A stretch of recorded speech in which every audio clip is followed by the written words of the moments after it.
going to the gym, because that's what I like, is lifting heavy stuff and punching things. Gym.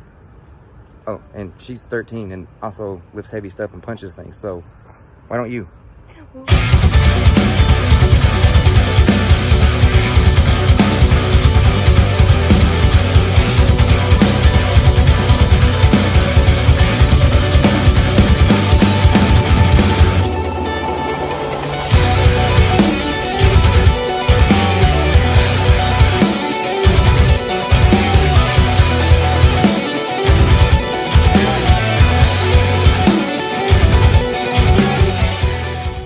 Guys, back with another video.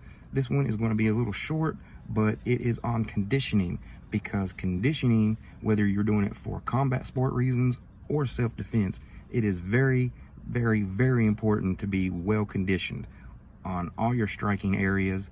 That way you prevent injury and all that. So I'm just going to about to hit up the gym and film just a few quick tips that I've done through the years. But yeah, let's go check it out. Conditioning, the tool that I've used for years now, which you can use just about anything that's not going to cause any physical kind of damage, wood, anything like that. But I, for years, have used a drumstick. And when I use it, I like to go for all my striking areas. So just on the knuckles, kind of give them a tap, both hands, down the forearms, elbows, on my legs, the same thing. Get the knees gently. The top of my foot. Sometimes I'll even go for the balls of my feet, because certain kicks, you strike here and here. For the shins, I switch it up. Sometimes I'll just take and tap down my shin. Sometimes I like to take the thicker part of the drumstick and just sit and mildly grind. You know, there's many methods to conditioning. This is just what I do. The most important thing to remember is when you start, not to sit just as hard as you can, because you're going to cause more damage to yourself than actually conditioning. So just start light, and over time work your way up. Get a little harder, a little harder. And it's also important to note that conditioning is not going to cause you to not feel pain. It just makes you more resistant. I mean, anybody who's done MMA or any kind of competitive sport, they'll tell you that you're sore afterwards, even with all the training and conditioning. So that's just a little quick tip that I do. So yeah. And back home. Peace.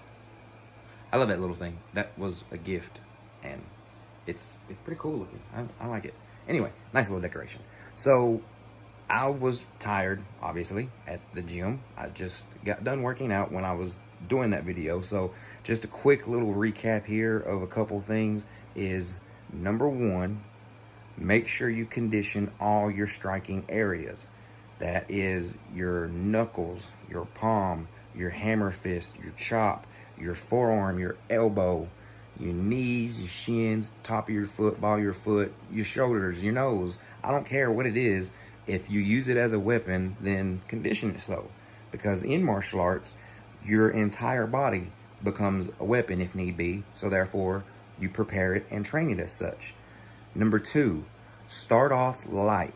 Do not take anything, even if you think it's something that's not going to hurt that bad, and start wailing on yourself, because you're going to hurt yourself more than anything else. And if you hurt yourself, you got to take time to heal up before you can continue to properly condition. So go slow.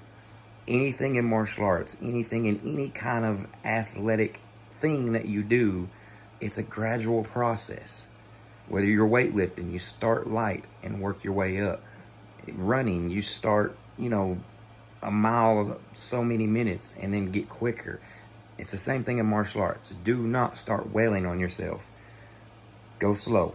Build it up.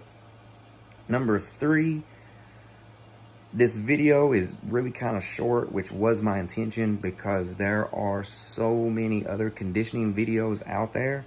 Like, I just wanted to put my 2 cents in, because people have asked me, and I'm like, dude, I use a drumstick. Use a what? Yep, I use a drumstick. That's what I've used for years. So the first one that actually pops in my head is actually a UFC fighter, Stephen Wonderboy Thompson. I'm going to put his link down in my description because his video is actually much more educational. He goes through other different methods and explains it in much better detail. So just for people that have been asking me, like, this is my tip, this is what I do, but I'm going to share his link. So if you want to check out his and what he's got to say, especially him being a pro. I'm not a pro at anything except, well, nothing really. Ah, well. Anyway, so yeah, that link will be down there in the description if you want to check that out. And that's really about it for this one. So, you know, train hard, play hard, stay focused, have fun, and I will see you guys next time.